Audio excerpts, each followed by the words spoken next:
So we'll get started right away, and I'll let the panelists introduce themselves. Of course, this is one of probably the most amazing panel I've ever had, maybe, but very appreciative of the panelists, so I'll let them introduce themselves. Hi, Patrick Heim with ClearSky Security, a venture capital firm based out of Florida, investing in cybersecurity companies. $300 million fund. By the way, not to be confused with another ClearSky Security company based out of Israel, which I believe is in the security consulting space. Hi, I'm Marc Goodman. I'm with the venture capital group at MassMutual. MassMutual is a Fortune 100 financial services company based in the United States. It's a 160-something-year-old life insurance company and includes asset management companies like Oppenheimer Funds and Barings. It's about $650 billion of assets under management. And the venture capital group, where I'm a managing director, is a small part of that. We're a $200 million fund investing in early stage companies and insurtech, big data, and cybersecurity. And made our first actual Israel investment in the last couple of months, and it will be announced, I believe, this week. Hi, I'm Ramanath, Mallikarjuna. You can call me Ram. I work at Akamai Technologies as a chief strategist. I drive our strategic ventures program. Part of a group that focuses on long-term innovation, 3-4 year roadmap evolution for Akamai. But as we can't do all the innovation ourselves, we said we should look at investing in startups like a lot of them in here in the group. Excited to be here and exchange a few ideas. Hi, my name is Marc from Zadelhoff, and I lead a small U.S.-Israeli startup called IBM Security. We've acquired 20 companies, and we're about 8,000 people, over $2 billion in revenue, and I have a bunch of team members here in Israel, so it's great to be back, and look forward to the panel discussion. Thank you. My name is Manish. I run the business and corporate development team at Proofpoint. Also a public company, all subscription, cloud-enabled security. We should probably a little bit over 500 million, so not as big as IBM, but trying very hard to get there. We were lucky enough in buying a Israeli cybersecurity company last year, and very grateful for that opportunity, and I know several of my team members are here in the crowd. So along with business and corporate development, I also run a part of the finance team and spend a ton of time with public investors, because like IBM, we've been fairly acquisitive. So 17 acquisitions in the 5 years that I've been there, and trying very hard again to beat IBM at it. Thank you. Shalom, everybody. Mokady, founder and CEO of CyberArk, made in Israel and went global.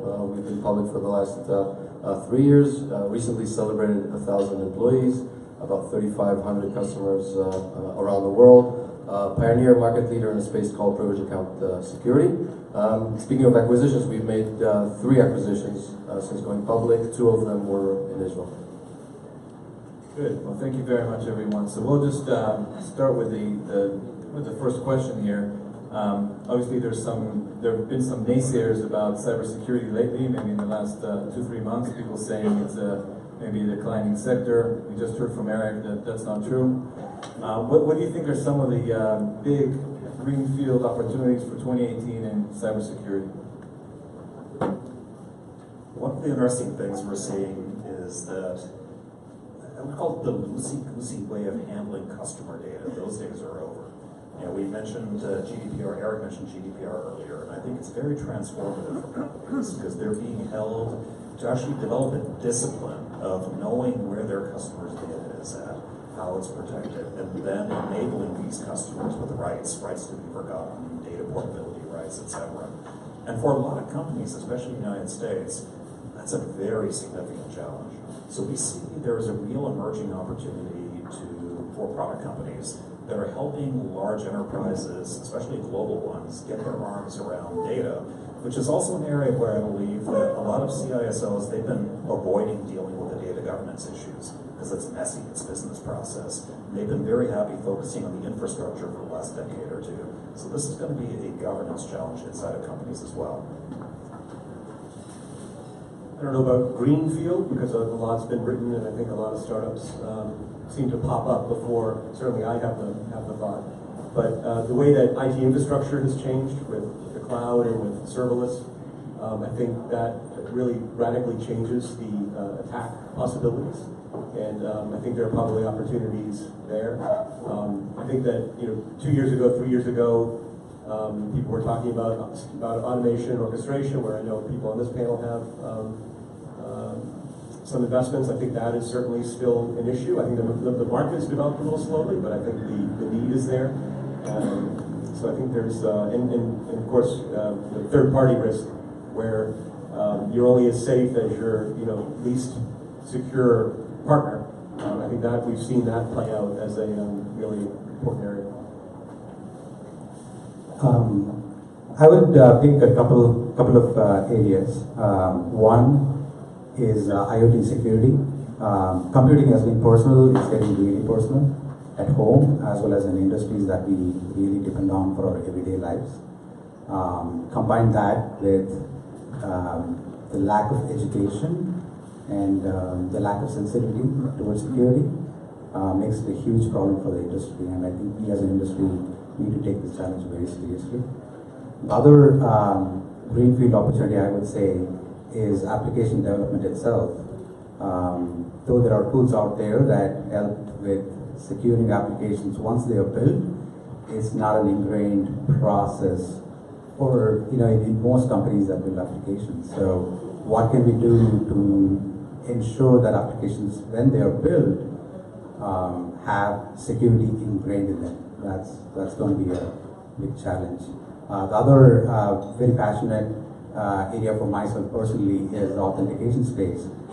We are seeing authentication and access control merging together with real-time access control. That's definitely going to be a continuing trend. I would even say that beyond 2018, there's going to be dynamic authentication that some people have been speaking about in the industry is going to be a huge momentum in the years to come. Thanks, Rob. Three areas I would highlight. One is in the here and now. We've done a lot in the what I would call the above SIEM space. So think about our acquisition of Resilient. I think that's really shown as a massive market to making sense out of the data. Watson for cybersecurity, we ramped up to tons of customers based on that capability to infuse intel into the SOC. User behavior analytics would be another example of that. So I think this is sort of need to make sense out of the stuff coming in. I build on what Ram said a little bit on the application security side. I think the basics of security, I mean, at the end of the day, there's only two things any of our security products do. They monitor and they control. Fundamentally, every security product does that, and I think we're going to get back into some revisiting of how we do that. Application security, I would say encryption, right? Where the market's headed with quantum computing, the way that you manage encryption, it's kludgy. I think that's going to be revisited at some point, is my view. And then if I were to leave tomorrow to start a company, I'd take, that's my third answer, I would take another look at consumer security. I was thinking about that. I still think the consumer gets totally hosed in all of this, right? I bet you 90% of this room or more is trying to protect the CISO or help the CISO protect their enterprise. I get some nasty, nasty emails and attempts at messing with me in my personal inbox. And I'm not so sure we're focused enough on the poor consumer. Except for Trusteer, by the way, which you should look at. Yeah, I'll just highlight one thing. And I think if you think about the evolution of the industry, it's all been around prevention. And I won't repeat what everybody knows, that there is no perimeter, but at the end of the day, what people, whether it's consumers or enterprises, are looking for is more insights. So there is all kinds of devices, all kinds of solutions deployed, but very rarely do even large enterprises know who is attacking us, what are they trying to do, have they done it to my competitors, should I really be concerned about it? So I think that the ability to bubble up everything that we see in and around the enterprise into actionable intelligence is probably going to be a big investment wave of the future. So being last, a lot of my list was taken, but I'll talk about one that's totally probably greenfield here. To many of our customers, we talk about you need to think like an attacker and you have to attack yourself and do red teaming. Red teaming today is very much a services play. There's probably an opportunity to more automate the red teaming of attacking yourself. and creating a repeatable, while with some, of course, human intelligence in the way. That's one topic. The other one, as early as one of my meetings today, customers are weary with having so many products, and we need to help them hum together. So I agree with the orchestration comment earlier.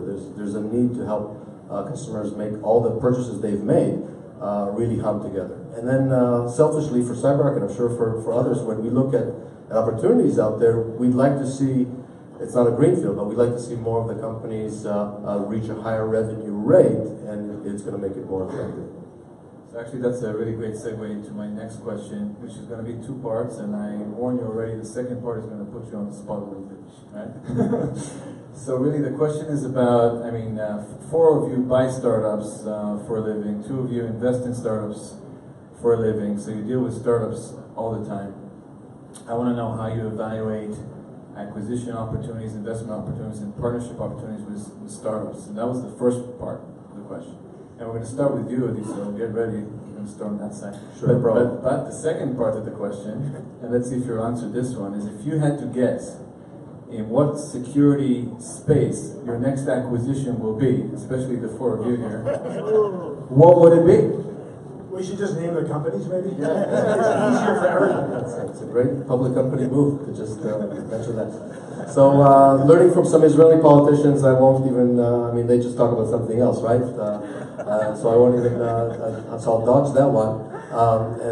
So I think the people to my right are more experienced in terms of having more acquisitions, but in the 3 that we did, we're very happy with them.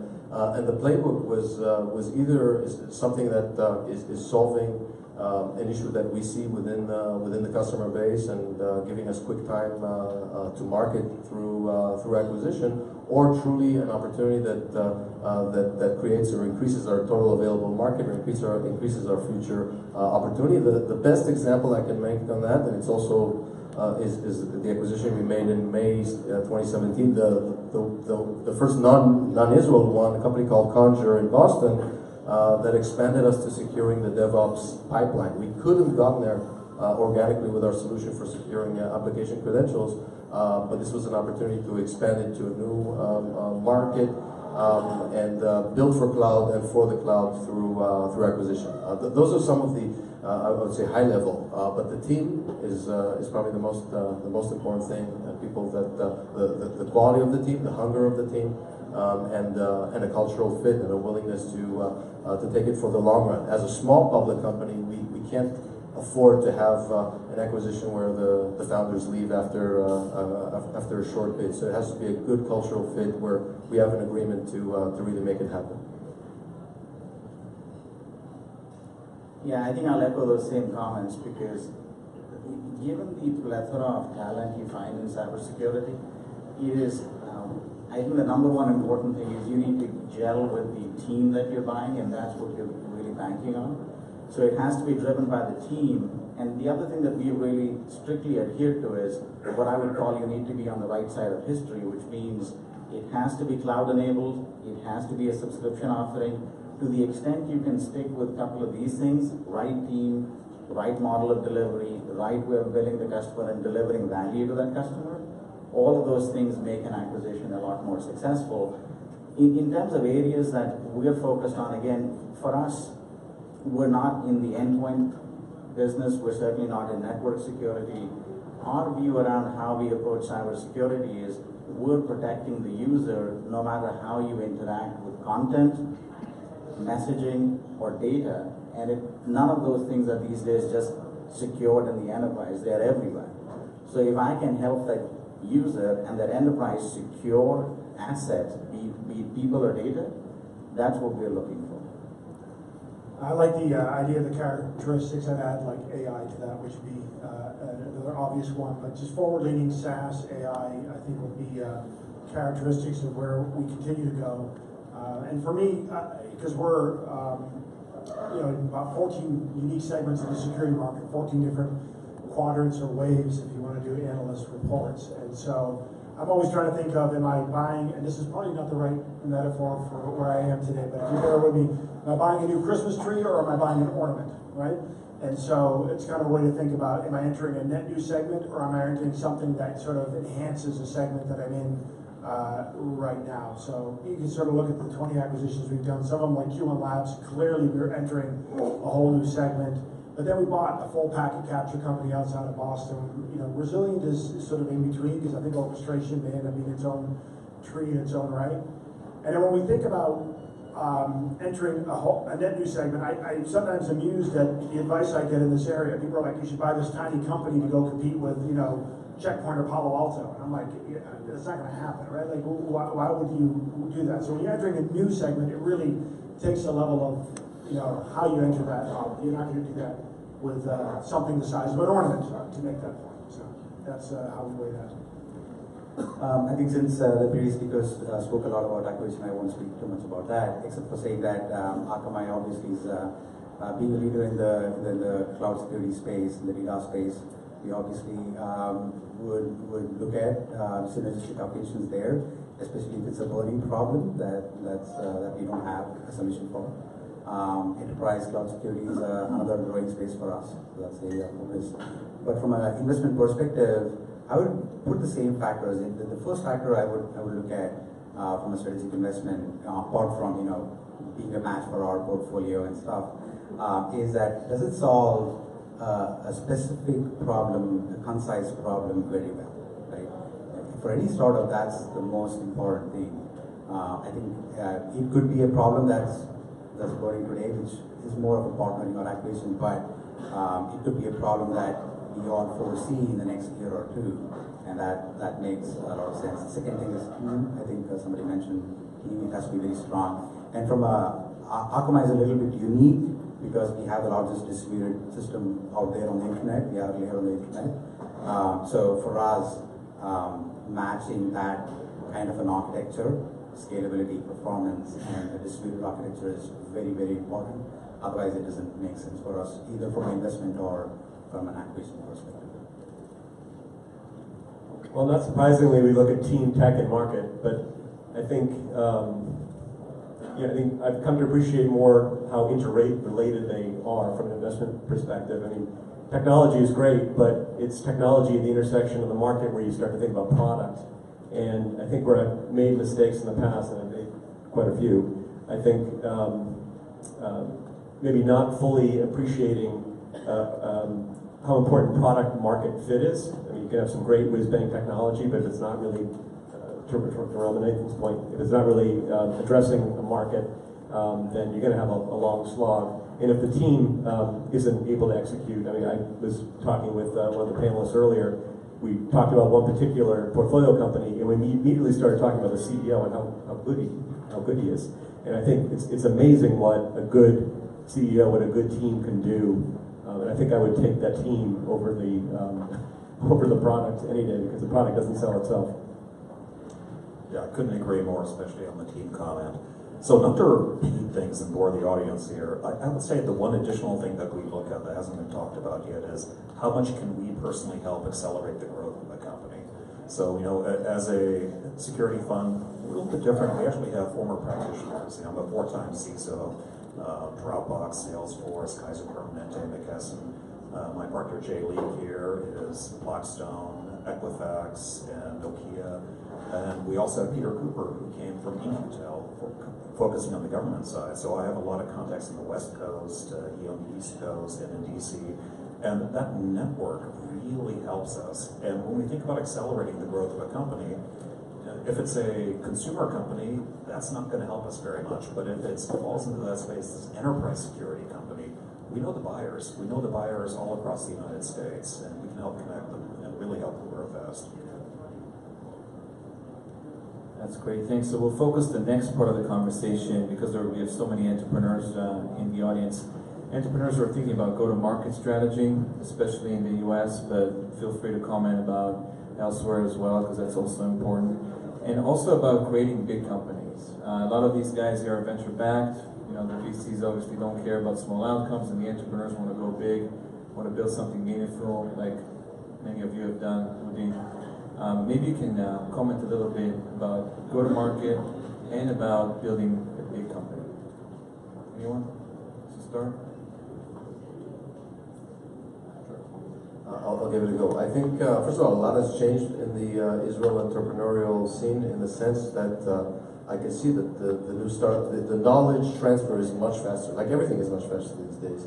When CyberArk was going for it and expanding to the globe, we had only 2 or 3 examples. Some of them don't really exist as a private companies anymore. Like Aladdin was a big Israeli information security company, and we had to leverage those 1 or 2 connections at Checkpoint or Aladdin to get some kind of a ladder to reach out. I think there are much more connections out there, and I think the Israeli entrepreneurs are much more quick on their feet and fast on understanding the market and also reaching out to extend into the market. Like I said earlier, you have to be hungry and you have to think global and very quickly build a team that's not just, especially I'm talking here in Israel, so a team that's very globally rounded and really reaches into to the market, local marketing, local sales, and at least one of the founders has to move to really bring the nucleus to the target market.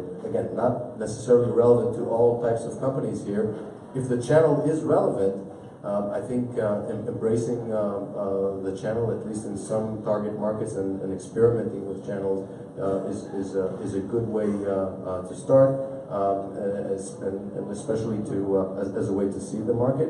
On that front, you can also, you don't necessarily follow the herd in the channels that are carrying 35 or 40 products. Just like there are hungry startups, there are hungry resellers. And you can find that hungry reseller in Atlanta that broke off from a big firm and wants to carry that additional product. So thinking global and leveraging channel and putting feet on the street in the target market. Consistently, I think we've seen that you need to have that core great team in place: the CEO, the CTO, the folks that really kickstart the technology of the company.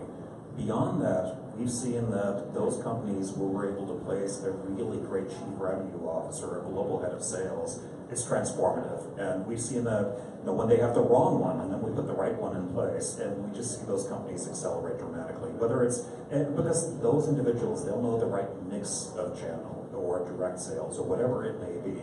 But getting that initial highly experienced, proven individual to be the global head of sales, the global chief revenue officer, it's incredibly powerful. I guess one thing I would say is just, it's kind of a boring one, but patience. I noticed that, I was at a company for 6 years that we sold to IBM. I look at Trusteer that had been at it for 6 or 7 years. I look at, and I'll name ones that I'm just conjecturing, but I know the entrepreneurs. I mean, Carbon Black has been at it for 9 or 10 years, and they're doing fantastic now. And it's the same CEO. SailPoint, I know that team quite well. Marc McLean at it for a ton of years. I think also 10 years they went IPO. So I think part of it is just, I know when I joined a startup, I thought I'll do this for 2 years, I'll be in and out. And I was there for 5 years, struggling up points to get funding and to get it going. So I think it's a boring one, but I do think it takes longer sometimes than you expect. And sometimes that formula will work. You just got to keep at it and find that segment or that channel partner or that thing that gets you to break through after more than 5 years. I completely agree with some of the comments that you made here in terms of having the right people on the ground, right? Having the presence, that's really key, and really honing on what your channel is and focusing on that. Frequently, we see that there's no patience, either the investor or the founder team, that they try to do a reseller, they do OEM, try to do OEM, try to go direct sales. It's not going to work because at least the first initial few customers are really going to shape your product and your future thinking. So focus, find that first burning problem that people will buy your solution for, and align everything like hell to that thing. The whole GTM, the sales play, what are the inhibitors, what are the encouraging factors, everything, right? And the whole team to that. And then once you hit that, then you can scale more, right? Scaling is another challenge. I think the other part of the question was how do you scale to become a big company? You scale on the first use case in the first few products that you build, but you have to be continuously innovating to make sure that you build enough of a moat around and enough of an entry barrier so that others can't quickly follow you and see your success. Even more important these days, because any new space, that any new idea you see, you'll find at least 5 companies working on the same thing, right? So I think those are some of the key things. No, it's just interesting that I think what Marc and Ramanath said, it's a paradox that you have to combine patience with urgency. And maybe one Israeli comment tailored to this audience. We talked about going global, but don't underestimate the value of your local Israeli customers. I think a Bank of America would be happy to talk to a reference customer from Bank Leumi or Bank of Paulim who will tell them how you've implemented the solution. So I think Israeli companies are considered very, very sophisticated, and if you're able to quickly land on your feet and get local customers, they are a bridge that you can leverage in going global, and very often they're happy to speak for you and go to events. So it's a selling point. Actually, one final comment I'd like to add. Having a well-connected and awesome board is also really important. And actually, wanted to welcome Udi on the board of Visto. Really happy to have him join. Thank you. It's news from today. I joined as an independent board member to the Misto in the security orchestration, automation, and response field, which is very exciting. It's my first one that I ever agreed to take, but an amazing founding team and a great board. Thank you. So I agree, by the way. Sarin is in the audience, the CEO. So Udi, why did you join the board of an automation company? Why is automation important? So first of all, it was important for me that it's not in the main, that I can really be an independent board member, and it's a different lane where CyberArk is focusing as a proactive security layer on the inside of enterprises and in the cloud expansion. I can see from customers, as I mentioned earlier, one of the biggest frustrations is too many alerts. And too many things to react on, and shortage of staff. Shortage of staff is just the biggest thing. So the more we can give them playbooks and automate their ability to respond, but not over-automate, because if you over-automate, you're going to kill the network and block the business. So combining automation but also human intervention is exciting. They're also kind of a market leader in this space, and an exciting team to work with. It's all about the people in my mind. So actually, I have another related question about vulnerabilities and maybe automating that, because you look at last year's attack, especially WannaCry, Equifax. Most of the attacks actually are attacks in areas that have been known for a while, stuff that hasn't been patched. So what's up with that? I'll start off with what I said earlier, that I think it's a revenge of the basics, right? I mean, I do think we don't do well. One of the earliest acquisitions we did is BigFix, and it had a fantastic year. You know, it just does a great job of it, and people still don't do patching well. But areas of identity and access privilege, identity management in a way is, I'm not to call that whole category basic, but it's like basic shit you got to do. We've been talking about this for years. Why hasn't everybody done it? Going beyond basic logging. I mean, there's so many areas, right? Just encryption I mentioned earlier. So I just think it's time for people to really move up the chain and that well. I'm going to be a bit of a downer here, because I see it as a pretty dark problem. I mean, you're absolutely right. Companies haven't wrapped their arms around the basics, whether it's vulnerability management or identity and access management. But we're going to get pulled into kind of like stepping it up really, really fast. If you've noticed with the recent vulnerabilities on, say, the Intel platform, it's not just software anymore, it's going to be hardware. When's the last time you evaluated and patched the BIOS across your enterprise? So none of the stuff is getting easier. But what's happening is all of a sudden, the must-do basic stuff is going to include things that we've never done before. That's going to be tough. It creates opportunities as well. Yeah, I'd just like to add that, if the CIOs of the world cannot manage the current surface that they have, which where attacks come from, imagine as the attack surface expands. It starts with even visibility. I mean, probably they don't have that visibility, and when they have the visibility, it's like just too much stuff, too many others. I think we need to throw AI at the problem. For example, right now it's 2 p.m. in Boston, and it's a normal time for me to be accessing my Google Docs and doing some work.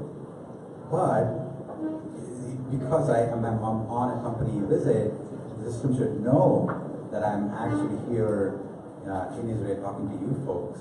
And if somebody's asking you to talk, they should be able to stop that right now. Right? I don't know if there's a system like that, but I would love to use it. Well, that's also why I'm a big believer, and it's not self-serving in red teaming. I think when I visited organizations and the chief security officer did a red teaming exercise and had a holy shit moment because they took over the domain in 6 hours or 16 hours or 6 days, and they said we're finished here because we can access everything and do everything. It creates a sense of urgency, and it could be because of an unpatched server. It could be a privilege issue, authentication issue. And so red teaming is not a super expensive exercise, and it creates an urgency versus just static, the penetration stats. I think with true red teaming, you're giving them authority. Hey, break in and show me what you got, and they come back. They come back with true results, and it can change behavior. And very often, when I meet a chief security officer, that's the question I ask: did you recently do a red teaming exercise? And for me, it buckets them into two different categories. Are they more compliance-oriented, or are they thinking, well, the attacker is going to make it in? So this is going to be the last question, and then we'll open up to some questions from the audience. So the audience, please think of some great questions to ask. So this question I'm going to start with Marc from Zadelhoff, the middle Marc. And it's going to be like this. So you are running the largest cybersecurity software organization in the world in terms of revenues, correct? Software and services, enterprise. Software and services, which has also made the largest Israeli cybersecurity acquisition ever, correct? That's what they say. And the last RSA, you shared a panel with 4 Israelis, is that correct? That is true as well. So what is the role of Israel in cybersecurity? What do you think of Israeli entrepreneurs doing cybersecurity? Tell us a little bit about that, and then I'll ask the other panelists as well. No, I mean, listen, this is, I'm honored to be speaking tomorrow at CyberTech. We've done, obviously, Trustier is well known. Guardian has still a huge presence here. Watchfire has a huge presence here. And then we moved a significant amount of capability. We're opening up in Beersheba a new center of excellence that we're announcing on Wednesday, I believe. I'm driving down there. I've never been there before, so looking at with Ben Gurion University down there. So we do a lot here. We just moved into a whole new tower in Tel Aviv that I visited today for the first time. Tons of energy there. It looks like a startup. So, think of alternate versions of startups like IBM Security for that. And I think this is fantastic innovation here. One of the things we did is we launched a whole bunch of apps, an app ecosystem on top of our portfolio. Since we have like 5 platforms, our identity platform, Guardian, I mentioned, QRadar, Resilient, and they all require kind of app ecosystems where people can build on top of it. A bunch of you guys have built apps on top of our portfolio, and a bunch of the apps that we're building, especially in artificial intelligence, are being built out of our labs here in Israel for QRadar and others. So it's a wonderful innovation. I came here with Governor Baker. Udi and I came here from Governor Baker of Massachusetts, if anybody doesn't know that. And we had a wonderful trip with him, really understanding, and you knew that already, Udi, but lots of the different pockets of talent here. So I'm a big fan, and we're continuing to double down. Any other panelists care to comment about that? I'm actually envious. So what makes me envious about Israel is that you have the Unit 8200 in the intelligence side of the IDF. It's like a machine cranking out amazing entrepreneurs and skill sets, and we don't seem to have that same dynamic in the United States in terms of actually people transitioning out and having that entrepreneurial spirit. And part of, I think, what supports that is the environment here as well, which is the geopolitical environment that Israel is under, and where you grow up here. It instills security and maybe paranoia, and it's very real to you on a daily basis. And I think it really helps shape the thinking that leads to great security companies. I would just like to say huge respect. You guys have done just fantastic, phenomenal over the years. We have a Israeli Innovation Center as well. And personally, this is my first time here. It feels like Bangalore, my hometown, so I might actually live here. So as the one Israeli on the panel, I'll just say that CyberArk is an Israeli company. We're very proud of it. And from our perspective, I often find myself explaining the startup nation phenomenon, and a lot of it is the elements that were touched here. And from my point of view, we believe that the next phase is scale-up nation, is also building large companies out of Israel. And we're proud to be one of that, but we want to see more. Great, thank you. So does the audience have any questions? Any questions from the audience? And I hope there's some mics going around. Any questions? Right there. You need a mic though.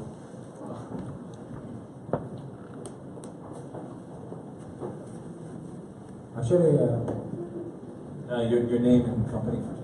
my name is Boaz. I'm from Commodore Consulting. We are a cybersecurity company that does penetration tests. So basically, everyone is our customers. Even some of your companies are in a certain level, like Just Here, for example.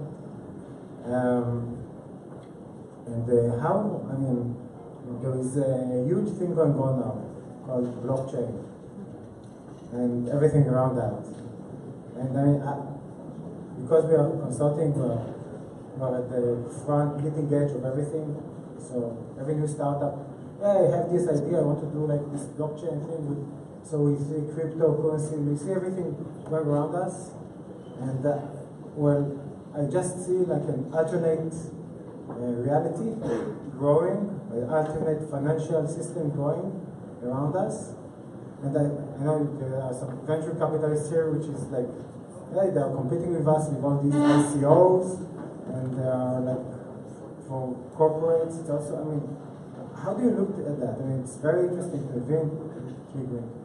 Wow, there's like AI, machine learning, advanced analytics, blockchain, buzzword bingo. So there's an awful lot of that built into the pitches. And I always ask myself, is the blockchain that's being embedded in a security solution, is it actually dramatically or significantly increasing the value of the product over what's currently available? In many cases, the answer is no. We do see entrepreneurs that are being creative in fundraising by leveraging buzzword bingo. So I'm not trying to be negative. There are great, amazing applications for blockchain. But I have to be selective in the security space. It's not universal. I'd like to just put a positive spin on it. I think we are seeing early days of blockchain-enabled applications in security. Think about preventing data manipulation, for example. That's the easy one. Think about decentralized trust for IoT devices. There are a lot of good ideas around identity using blockchains. I don't think it's a recipe for cybersecurity. If anybody says, "Oh, I'm blockchain enabled, chain washing, and so you are completely secure," that's BS.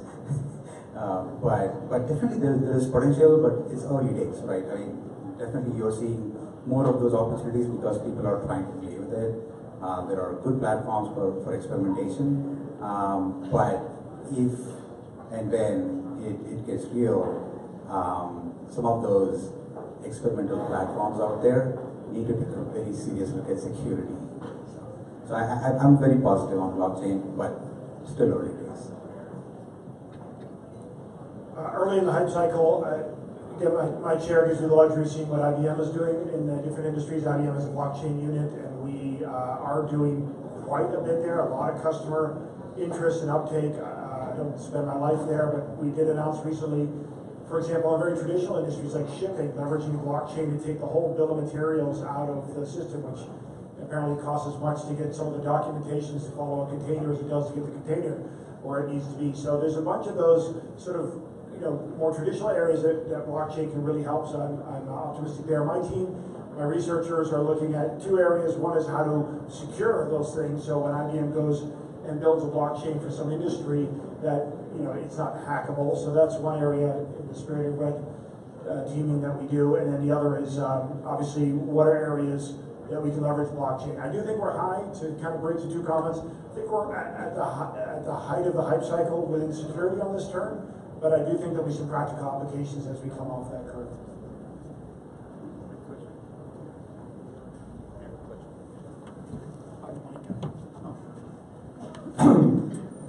My name is Alex Shania. I'm a consultant. I'm supporting Israeli companies in getting funding, either from the Bird Foundation or from the European Commission. And my question is about the GDPR. And the question is really, what is going to happen at May, speaking on Israeli companies and American companies, and really from what I know from the background, there are really not too much solution in this area right now.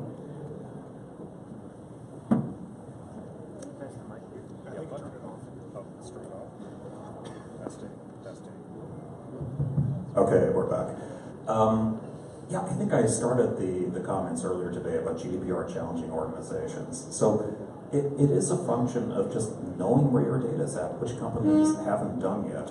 We just, I don't know if we can talk about it? Okay, we just closed an investment in another Israeli company called Big ID, and that's exactly what they do. They go out and they discover where the data assets are, they go through them, they use machine learning to basically look at the data sets of interest, like what does private information look like in the context of your company, map out the relationships, and then tie it back to identity across many different data sources. And then at least you have the base of starting to manage where this spread of data is across maybe hundreds of databases across global organizations. And then implementing features such as, de-identification, right, be forgotten, whatever.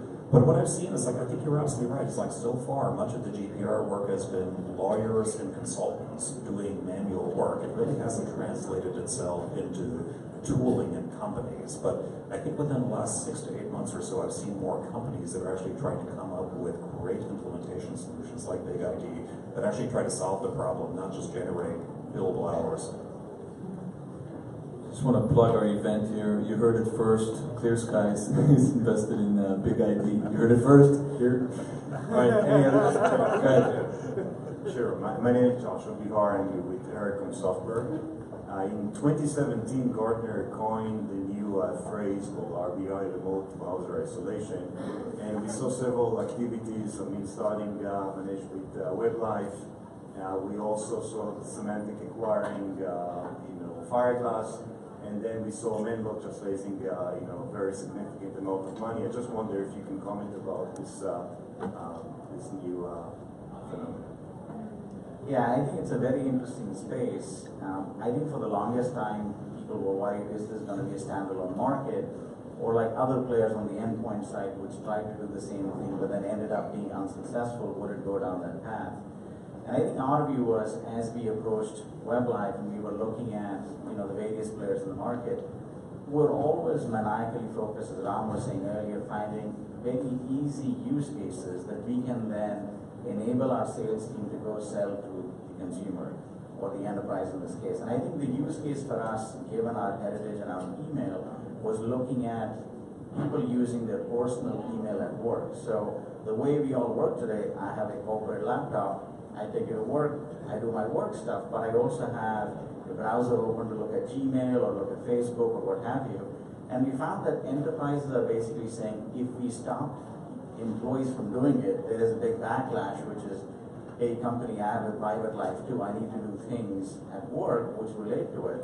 So companies are hesitant to block it. So if you now think about the security ramifications of that, sitting where we sit, we're able to protect enterprises from advanced malware coming in over the email stream or social media, but that's only for exchange environments. But that same laptop is totally vulnerable to stuff coming in over Gmail, Hotmail, what have you.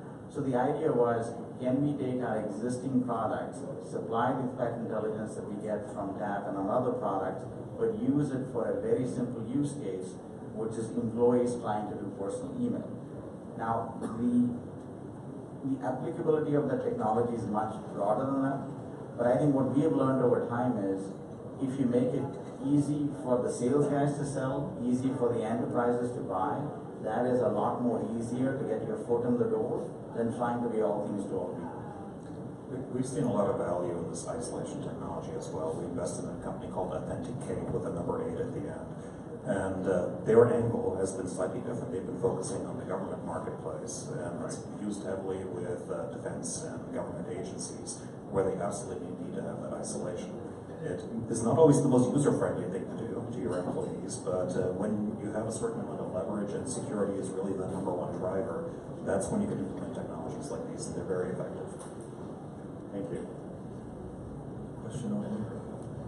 So this is somewhat of a rhetorical question. There were two things mentioned. One was IoT and the second was consumer, right? So I have not seen a lot of startups in the space where focusing on IoT and consumer and the intersection there. And I think the sense is, from my past experiences, there's no money to be made from the consumer. So I think I would like to hear thoughts on, are you guys seeing any trends there, startups there? Are there ways to get money for startups, not funding wise, but eventually making money from consumers? Or is there always a B2B sale there? I'll start again. Okay. On the IoT side of things, I think consumer IoT will focus on that, not the enterprise industrial control systems. I don't think the economics work out, which is the consumers fundamentally don't care about security. Ergo, the vendors aren't building it in. If you do a thought experiment, if two companies have $100 to spend on R&D and or security, the company that spends it all on R&D and fancy features and marketing is going to win over the one that diverts money into security because the customers aren't buying security. So I think this is actually one of those areas where maybe it has to come via outside pressure through regulation to make companies be more responsible in terms of how they architect and build their devices. On the consumer side, it's interesting. I mean, it's a tough market, but we ran into a company recently that's providing, and we're thinking about this very seriously. They're providing almost like a personal SOC security operations center and monitoring service, initially starting with individuals, more high net worth individuals. But there is clearly a gap, and we mentioned it earlier, that consumers are getting beat up on really hard, and the off-the-shelf solutions aren't cutting it. So we are exploring and looking at that space and trying to figure out, is there something which will actually scale well in the consumer space? We don't know yet quite what that's going to be. I would say that it's not a theoretical question, because there are startups that are, it's very hard, but there are startups that are trying to partner with the manufacturers of these IoT devices and differentiate them by proving to them that they're more secure than others. There's an Israeli company called Vdo, if I remember correctly, that was recently started off. Again, I don't know how the market is, but there is an approach, because the regulator is being slow on making the camera manufacturer stick to a standard. So there are companies that are trying to create a value difference by showing that they're more secure. And I'll just agree with the premise. Sorry if I cut you off, Ram. That I do think when when you get into the things, they get small. And I do get asked, because of IBM's footprint, to evaluate a lot of different things. Can we do, again, the only two things I believe you can do in security is monitor and control. And so it's basically, could you do a monitor and control on automotive or on these meters or on these, and it does, you kind of look at it and go, I could do that, or I could do it for Android or Docker or, a much larger footprint. And at the end of the day, with limited resources, we end up prioritizing it based on that. So I do think the premise of your question does have merit. So I think it's a great question. I think I agree. It's B2B2C or OEM kind of models, but at the same time, don't forget that we all spend money on personal VPNs. We all spend money on the security systems to protect our house, right? So when computing gets so personal, I think people will not be averse to spend money as well. So I think that there are a couple of people in our house already that are well positioned to do an upsell into security, I think. So it feels like that should happen at some point. You think about the stuff that we've already installed in our house that you talk to or change the temperature on. I would think maybe they move up. Okay, let's take two last questions. One we'll take from here, and then one from the back. If anybody wants to answer that. Go ahead. Hi. Odette Salome until recently with Visa. It always strikes me how cybersecurity companies have a lot of data about consumers, and that data could be monetized by marketing people. And I never hear anything about that from cyber people or marketing people. So has there been any thought in any of your organizations about, well, hey, we're collecting all this data, we're monitoring and controlling data on consumers in many cases for cyber reasons. Let's think about going to the marketing people and trying to monetize that data if we go through a black box and become GDPR compliant, etc. if there was such an idea in our company, I would probably be one of the guys who would oppose it because I'm so much for privacy.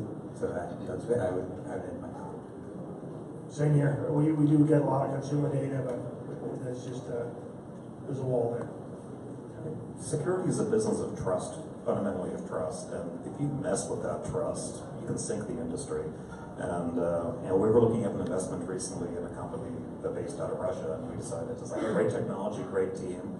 No way in hell are we going to invest because Kaspersky just drugged down the trust in Russian cybersecurity companies. So you can't do anything that impacts the customer trust, especially given that security products sit very deep in basically Ring 0 and Windows. They have visibility. They have to have access to everything. So if you breach that trust, you can really tank your company, potentially sector.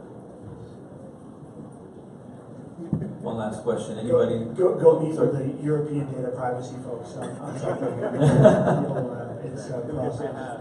Yeah, okay, yeah, of course you have. Yeah. So I think there's a wall there.